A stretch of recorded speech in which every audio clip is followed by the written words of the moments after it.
하나님은 성도들에게 섭리하시고 역사하시는 분이십니다. 맞죠? 네. 안 맞아요? 맞습니다. 근데 시큰둥 왔습니다. 그건 다 동의할 거예요. 하나님은 당시에 택한 백성들에게 섭리하시고 보호하시고 인도하시고 역사하시는 거 맞습니다. 그죠?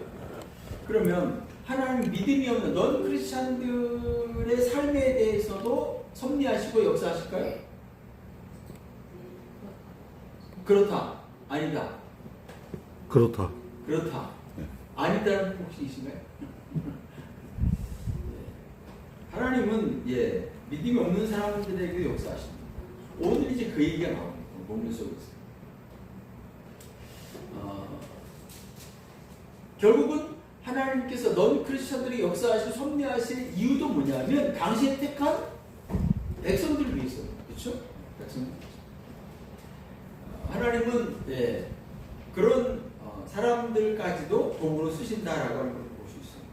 자, 이제 바울의 메시지가 전에는 예수는 그리스도이십니다 라고 외쳤다면 에베소에 와서는 메시지가 좀 바뀌었어요. 뭘 외쳤다 했죠?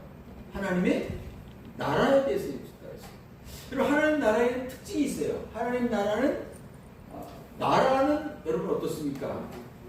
장소가 있어야 돼요, 없어야 돼요? 있어요. 있죠. 떠도는 백성도 나라가 아닙니다. 그렇죠?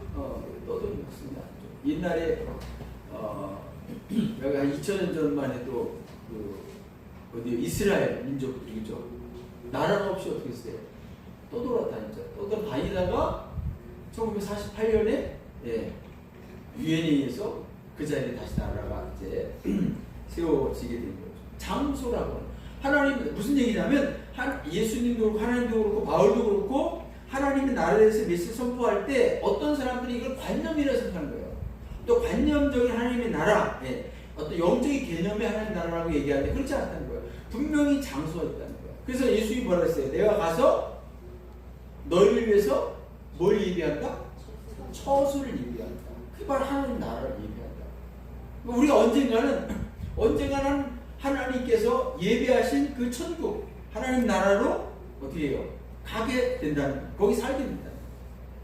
두 번째, 하나님 나라의 특징은 뭐냐면 치유입니다. 치유. 여러분 성경을 보면서 조금 뭐랄까요? 굳이 이제 저도 그런 얘기하잖아요. 우리가 병이 낫는 거 이것이 사람들에게는 굉장히 중요하지만 하나님의 입장에서는 어때요? 아주 중요한 건 아니죠. 그렇죠?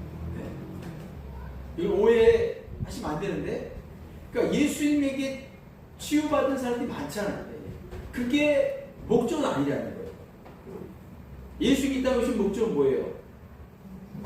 영혼을 구원하는 거죠. 그래서 누굽니까? 12년 동안 혈류증을 앓았던 여인 아시죠? 그 여자가 그 병 자체가 부정한 병이기 때문에 공식적으로 드러낼 수 없는 거예요. 나 예수님 옷자락 만지고 싶어 이렇게 말할 수가 없는 거예요. 그렇게 만졌다가 어떻게 되는 거예요?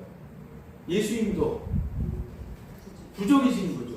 그게 그 당시에 법이었습니다. 그러니까 이 여자도 감히 만질 수 없는 거야. 공식적으로. 그래서 근데 이 여자의 믿음은 뭐예요? 내가 예수님의 겉옷자락만 이렇게 딱 만져도 내 병이 나을 것 같아. 그동안 많은 의사들한테 보이고 민간을 써보고 모든 것을 했는데 다 재산을 탕진해가지고 더 이상 가망성이 없는데 이제 하나님께서 이 여인에게 무슨 믿음을 주셨냐면 예수님 옷자락 만지면 맞는다 이런 믿음을 주셨어요.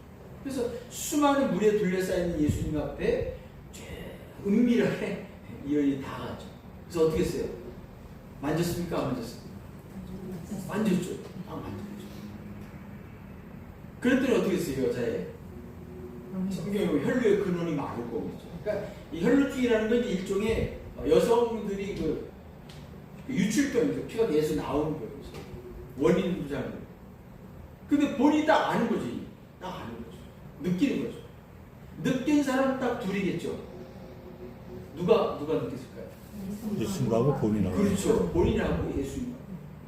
근데 이 여자는 뭐예요? 그냥 나왔으니까 조용히 사실은 살고 가고 싶었던 거예요. 그죠? 네. 근데 예수님이 뭐라 그래요? 네, 누가 내 옷자락을 만졌는고? 왜이죠? 그때 여자가 어떻게 할까요? 얼굴 화끈하겠죠. 그죠? 그 제자들도 뭐라 그래요? 아니 예수님, 무리가 이렇게 많은데 누가 그거 다한 거 이거 한두 사람이 낫겠습니까? 예수님의 질문의 이름은 뭐예요? 목적 있게 만졌다. 그리고 그 여자를 불렀어요. 그 여자의 목적은 병이 낫는 게 목적이었어요. 근데 예수님의 목적은 뭐였죠? 그 애를 완벽하게 구원하는 거였어요. 마지막에 뭐라 그래요? 따라 평안이 나가죠. 내 믿음을 구원. 평안이. 그 애는 뭐예요? 완전한 구원 없던 거죠. 그 10명의 나병 환자가 다 예수님을 통해서 고침을 받았는데 영원히 구원받은 건 그 중에 몇 명이었습니까? 감을 그래? 한 명이 두 명이에요. 한 명이 있죠. 한 명이. 한 사람만 돌아와서 예수님 앞에 뭐예요? 감사를 표현해요. 그러니까 병이 낫는 거는 최종적인 목적은 아니다. 그거를 통해서 어떻게 해야 돼요? 영원 구원받아야 돼요. 그럼 오늘도 마찬가지예요. 그런데 하나님 나라의 특성 중에 하나가 제가 조금 전에 뭐라 했어요? 치유라 했죠. 그러니까 여기 신약 성경에 특히 복음서에 보면 예수님 앞에 나와서 수많은 사람을 고치십니다. 치유가 일어나는 거예요. 그죠? 그건 뭐라는 거예요? 뭘 보여주는 거죠? 하나님 나라는 어떻다는 거예요? 예수님이 어떤 병자를 보셨습니까? 한 가지 얘기해 보실까요? 예수님이 어떤 병자를 보셨어요? 네? 나병 환자. 걷지 못하는. 걷지 못하는. 예. 소경도 고치고. 예? 소경도 고치고. 그렇죠. 소경. 또요. 귀신 들린 사람. 귀신 들린 사람. 그렇죠. 또요. 다른 사람한테 기회 주세요. 심지어는 죽은 사람까지. 예.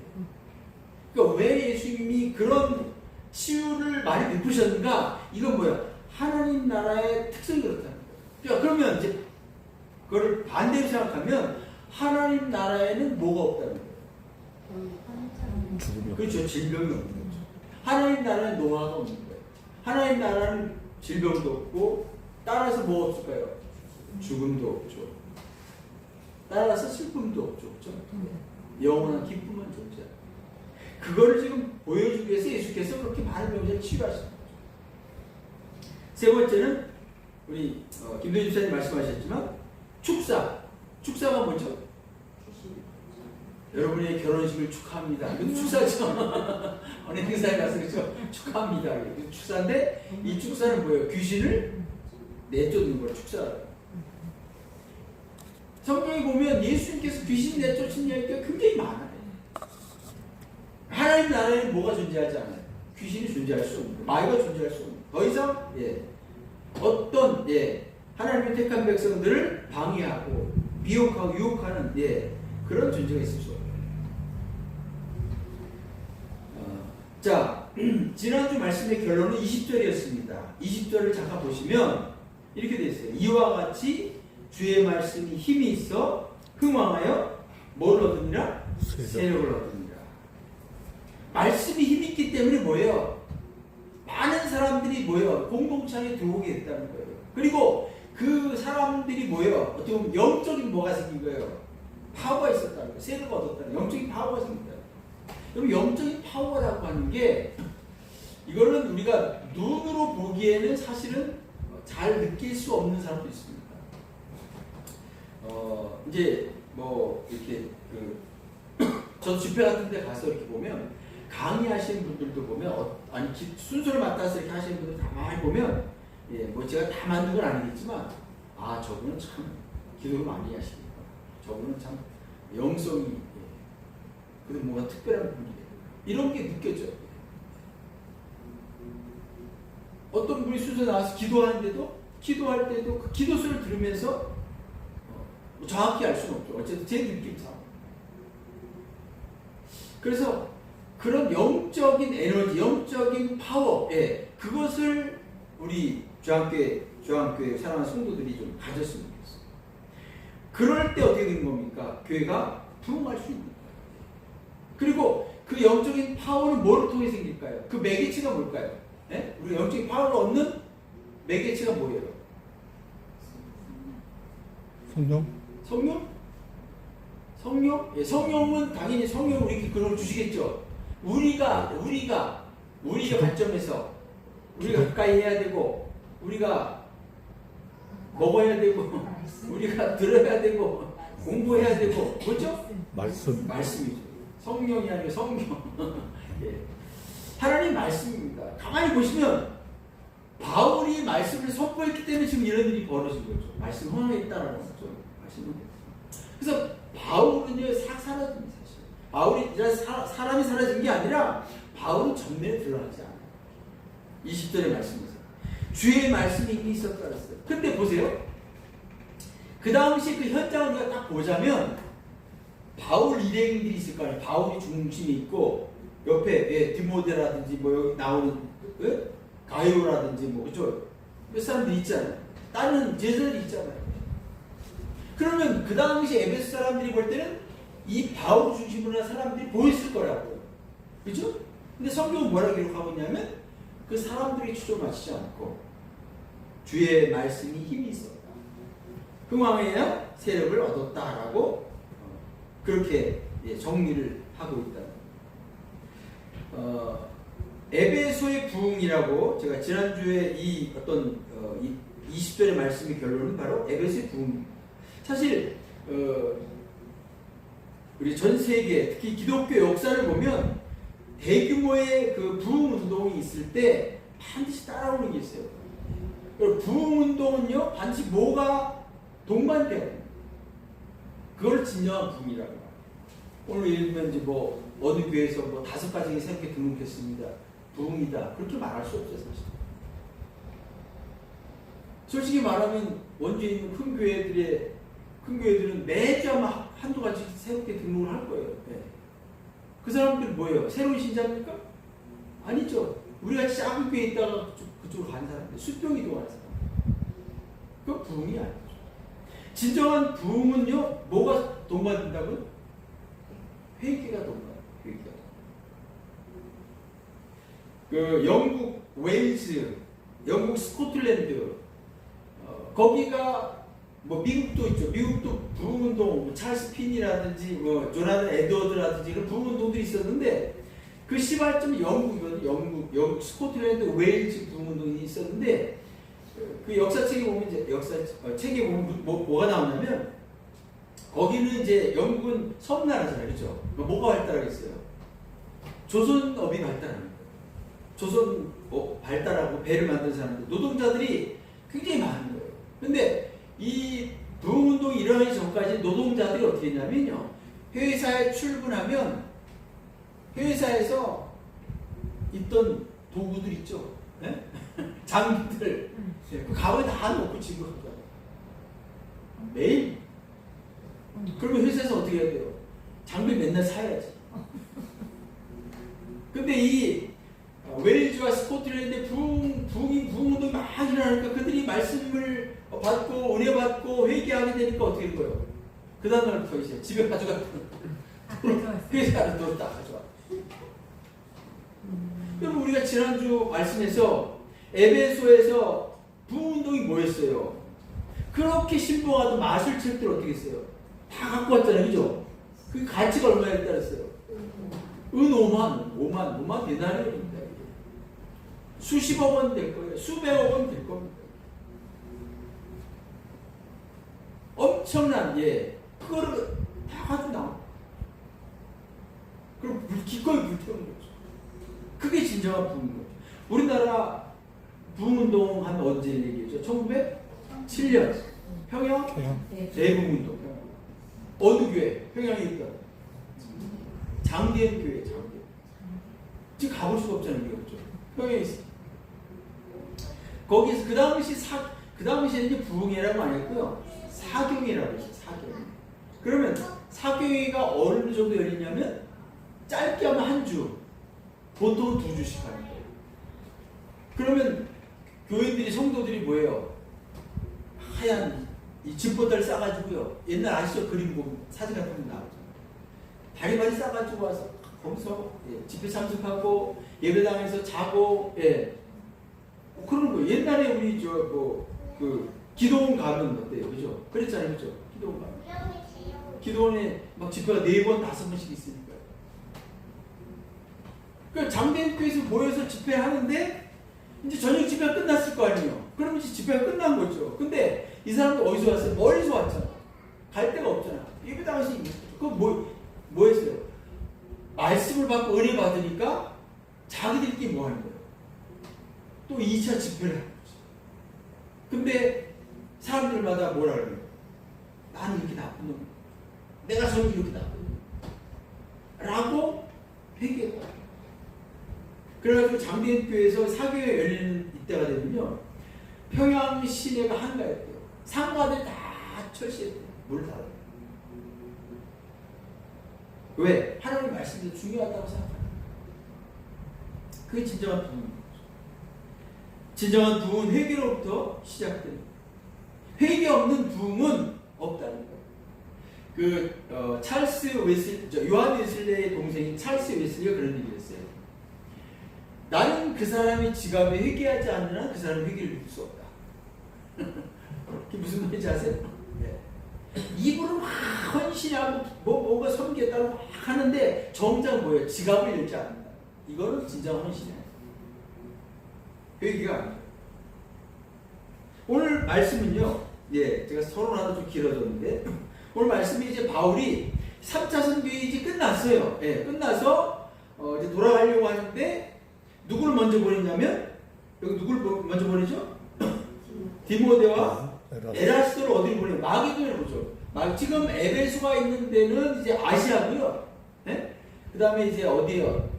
마게도냐는 어딜까요? 빌립보하고 데살로니가 있는 데가 마게도냐고. 그 다음에 고린도가 있는 데 있죠? 고린도가 있는 데는 아가야라고 이렇게 부르는 거예요.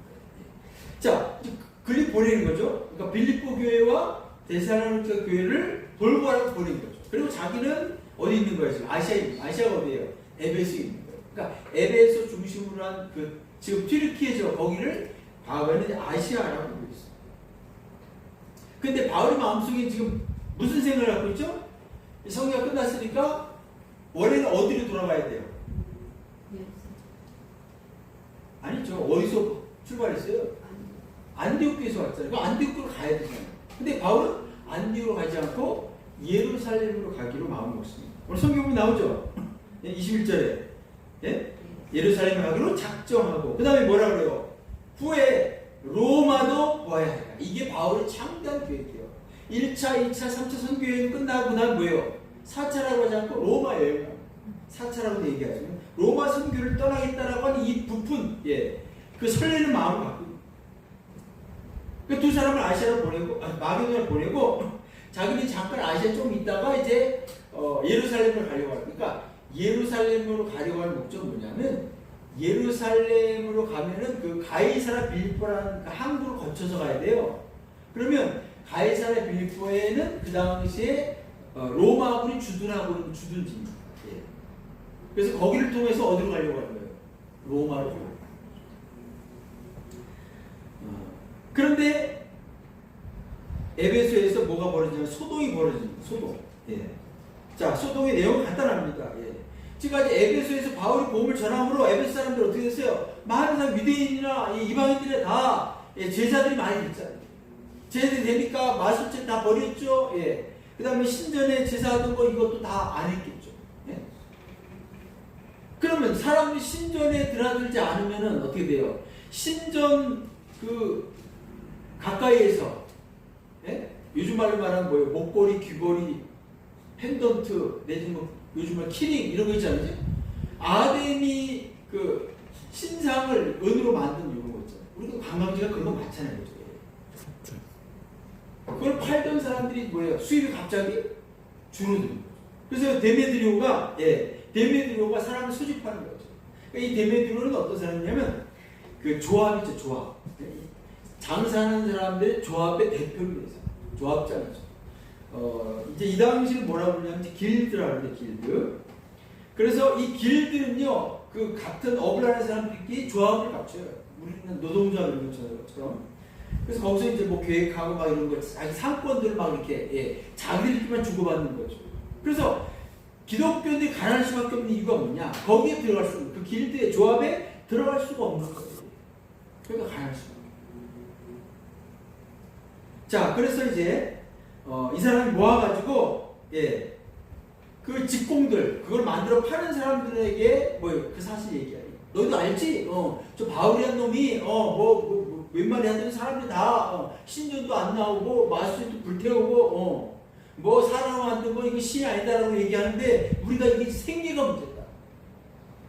지금 우리나라도 여러분 어때요? 우리나라뿐만 아니라 미국도 그렇죠. 경제 문제가 발생하면 어떻게 되죠? 정권의 지지가 흔들리잖아요. 흔들리죠. 트럼프도 마찬가지죠. 우리나라 대통령도 마찬가지죠. 경제 굉장히 민감한 문제. 그래서 데미드로가 선동하는 거죠. 사람들이 선동해가지고 결국 어떻게 누가 붙잡히냐면 29절에 보니까 가이오와 아리스토를 붙잡아서 연극장이든지 큰 이렇게 연극을 보던 그런 장소인데 제가 저는 말씀드렸죠. 에베소는 큰 도시라 했잖아요. 그 당시 세계 네 번째 큰 도시입니다. 그러니까 적어도 인구가 한 40만이 넘는 그런 도시였어요. 그 소식을 바울이 들었어요. 그래서 바울이 그 가이로와 아리스토블을 대신해서 변명하려고 바울이 이제 들어가려고 마음 먹은 거죠. 근데 몇 절이냐면 28절에 보시면 같이 한번 읽어봅시다. 시작. 그들이 이 말을 듣고 분노가 가득하여 외치는데 크다 에베소 사람의 아데미여. 이게 뭐냐면요, 에베소 사람들이 가장 프라이드, 자부심을 갖는 게 뭐예요? 신전입니다. 에베소에는 신전이 큰 신전이 두 개 있었어요. 무슨 신전이 있었을까요? 아데미 신전이 하나 있었고 또 하나 제우스 신전. 제우스 남자고 아데미 여신이고 큰 신전 두 개가 있어요. 여러분 이 에페소스라고 하는 거 이제 그런데 보면 유튜브 같은 거 보면 나와요. 지금도 거기에 있던 신전의 규모가 엄청 크다는 거죠. 그 기둥이 이게 지름이 2m, 이게 기둥이 지금 말씀드렸죠. 100km 넘었다고. 근데 이 사람들이 그걸 외치는 거예요. 지금 시공들이. 그리고 두 사람을 붙들어다가 지금 뭐예요? 거의 인민 재판하듯이 지금 하는 거죠. 자, 근데 바울이 그걸 걸어 들어가면 어떻게 될 것 같아요? 바울도 그냥 변명할 기회도 없이 어떨까요? 두드려 맞지 않으면 다행이죠. 체포당할 겁니다. 그래서 말리죠. 제자들도 말리고 여기 아시아 관리 중에 친구들 바울 친구도 말리고 그러죠. 근데 여기 모여있는 사람들이 왜 모였는지 모르니까 모이긴 모였는데, 그러니까 이 데메트리오를 중심으로 하는 사람들이 막 흥분해가지고 막 소리 외치면서 야 모여라 막 이랬겠죠. 그러니까 이구동성으로 아니면 그 부안의 쪽으로 다 모였는데 왜 모였냐? 왜 모였냐? 너 아니야? 몰라. 너는 알아? 몰라. 어쨌든 전율이 느껴지는 건 34절입니다. 제가 읽겠습니다. 그들은 그가 유대인인 줄 알고 다 하는 소리로 외치는데 크다 에베소 사람의 아데미여 하기를 얼마 동안 했다고요? 2시간 동안 뭐라고 하셨다고요? 에베소 사람의 아데미여, 에베소 사람의 아데미여. 이건 2시간 동안 했대요. 아니 그 수만 명의 군중들이 이렇게 있었으면 어떨 것 같아요? 거기 있는 사람들이 전율이 느껴지지 않겠어요? 외치는 사람도 전율을 느꼈을 것이고 옆에서 듣는 사람들도 어떨까요? 엄청난 두려움을 느꼈을 거예요. 공포심을 느꼈을 거예요. 이거는 진정시키기 쉬운 게 아니에요. 그래서 그 알렉산더가 진정시키려고 했는데 안 되죠. 그래서 이들을 누가 진정시킵니까? 서기장 35절 서기장이 진정시켜요. 그리고 월드컵, 북미 월드컵으로 시작된 거 아시죠? 네, 우리나라가 이긴 것도 아시나요? 극적으로 이겼어요. 그 개막식에서 우리나라 가수가 노래 부르는 것도 보셨어요? 아, 그러면 보셔야죠. 아니, 뭐 하시냐고 보셨어요. 그 이름이 뭐죠? 이재. 싱어송라이터. 그 이재가 그 작사에도 참여해가지고 우리나라 말로다가 뭐더라? 모두 다시 일어나가? 하여튼 뭐 그런 가사를 뭐 넣었어요. 넘어져 또 다시 일어나. 넘어져 또 다시 일어나. 옆에 그 쓴 남자는 이름이 깜짝 놀랐다. 뭐 있죠? 안드레아 보첼 유명한 사람. 네. 둘이서 메인 무대에 장식하는데 저도 보는데 막 가슴이 뭉클해요. 거기다가 태극기가 바로 잘 보이는 위치에 있더라고요. 태극기가. 그 수많은 명이 모여있는 거기서 태극기 봐도 감동이. 근데 그 수많은 무리들이 막 아들이 치면 어떨까? 거기 어떻게 할 수 없죠. 흥분한 사람. 서기장이니까 지금 뭐예요? 이걸 절제시키죠. 서기장이 딱 나서서 뭐라 그럽니까? 35절부터 40절까지 서기장이 쭉 얘기를 해요. 서기장이 읽을 시간이 없으니까 서기장이 얘기하는 건 뭐냐면 이런 거예요. 좋다. 너희들이 말하는 거 다 맞구나. 그런데 내가 들어보니까 바울이 아담이 신상을 욕했냐? 비난했냐? 아담이 신전에 있는 뭐 훔쳤냐? 그거 아니지 않느냐? 너희들이 문제가 있잖아. 정식으로 재판을 걸던가 미리 얘기했다 그렇게 하는 문제지. 너희들이 지금 이렇게 많은 구직이 모여가지고 와 이러고 있으면 로마가 볼 때는 뭐예요? 무슨 사태예요? 소요 사태잖아요. 소요 사태. 니들도 끌려갈 수 있다. 빨리 그쳐서. 그러니까 끽소리 못하고 어떻게 해요? 다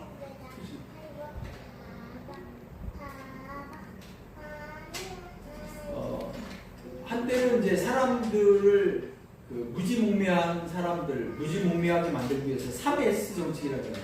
3S 아시죠? 스크린, 스포츠. 지금도 어때요? 스포츠하면 열광하죠. 전 세계에서 열광하죠. 월드컵 열광하죠. 영화도 그렇죠. 영화도. 우리 그리스도인들은요, 뭐 여러 스포츠 좋아하는 게 괜찮아요. 그렇지만 늘 생각을 가져야 돼요. 거기에 너무 빠지는 거잖아요. 하나님보다 빠지는 거잖아요. 스크린도 마찬가지예요. 영화 같은 거. 수많은 스포츠 스타가 뭐예요? 아이돌이 돼요. 우상이 되고 있습니다. 그러면 아이돌이란 말이 우상이란 말입니다. 이 자리에 계신 분들 그런 분은 없겠지만, 자, 그 당시에 바울이 느꼈던 그 두려움과 공포가 어떠했는지를 제가 얘기해드리겠어요. 고린도후서 2장 8절에 그 에베소에 있었던 두려움을 솔직하게 이렇게 말합니다. 형제들아, 우리가 아시아에서 당한 환난을 너희가 모르기를 원하지 아니하니 힘에 겹도록 심한 고난을 당하여 살 소망까지 끊어지고. 얼마나 두려웠는지. 나 이거 죽어. 바울이 그렇게 느꼈다. 자, 이제 말씀을 정리하겠습니다. 서기장이 바울의 편에서 발언했던 이유가 뭘까요? 네? 서기장이 바울의 편에서 얘기했던 이유가 뭘까요? 보통 같으면, 아니 정치권 같으면 군중들이 이용해서 어떻게 해요? 그죠? 바울을 처단하고, 그죠? 내가 했다, 이죠? 이렇게. 그래도 되잖아요. 그죠? 네. 그럼 인기를 더 많이 끌 수 있잖아요. 서기장이 예수 믿었을까요? 그렇지 않습니다. 그러니까 우리가 이제 그냥 담백하게 보자면, 팩트를 보자면 이 사람은 관리입니다. 고위 관리예요. 그죠? 그러면 소요 사태가 일어나는 거, 이게 로마에 보고된다든지 이러면 어떨까요? 자기 위치도 힘들 수 있죠. 일단 소요를 진정시켜야 돼요. 그런데 우리 여기서 뭘 봐야 될까요? 이 사람의 뒤에서, 배후에서 역사하시는 하나님의 손길입니다. 여러분도 그런 거 많이 느끼지 않나요? 저는 이제 설교를 하다 보고 강의를 하다 보고 그때 많이 느껴진 게 뭐냐면, 어떤 때 제가 설교 준비하지 않은 내용들이 강의 때도 보면 이제 그런 것들이 나와요. 그래서 그럴 때, 아, 신부님께서 나에게 이런 말씀을 하라고 하시는 거예요. 여러분 하나님께서 성령께서 우리 마음에 새로운 어떤 생각을 주시면 우리 그렇게 말하는 거죠. 서기장의 마음을 하나님께서 어떻게 하신 거예요? 통제하신 거예요. 역사하신 거예요. 그래서 제가 서론에서 그렇게 말씀드렸어요. 하나님은 넌 크리스찬조차도 당신의 의도대로 인도하십니다. 사랑하는 여러분, 여러분 건강하게 오래 살고 싶습니까? 그렇다면 복음을 위해서 사시길 바라겠습니다. 하나님 복음을 위해서 사는 성도들 끝까지 책임지십니다. 제가 좋아하는 성경 구절이 마태복음 6장 33절이에요. 다 아시죠? 마태복음 6장 33절. 네. 뭐죠? 너희는 먼저 그의 나라와 그의 일을 구하라. 그리하면 이 모든 것을 너희에게 바울의 삶이 그거 아닙니까? 그죠? 바울도 인간에게 두려움을 느껴서 공포도 느꼈어요. 그러나 하나님께서 바울을 끝까지 지키셨죠. 하나님이 바울을 지키셨다면 하나님은 오늘 복음을 사는 여러분들도 하나님 지키십니까? 믿습니까? 하나님의 성도들의 하나님 되시죠. 그러나 믿지 않는 사람들조차도 하나님께서 뭐예요? 하나님의 백성들을 위해서 컨트롤하시고 통제하시고 역사하시고 저에게는 올 한 해 하나님 주신 은혜 속에서 복음 위해서 담대하게 살아가시는 저와 여러분 모두가 되시길 주님의 이름으로 바라겠습니다. 기도하십시오. 하나님 감사합니다.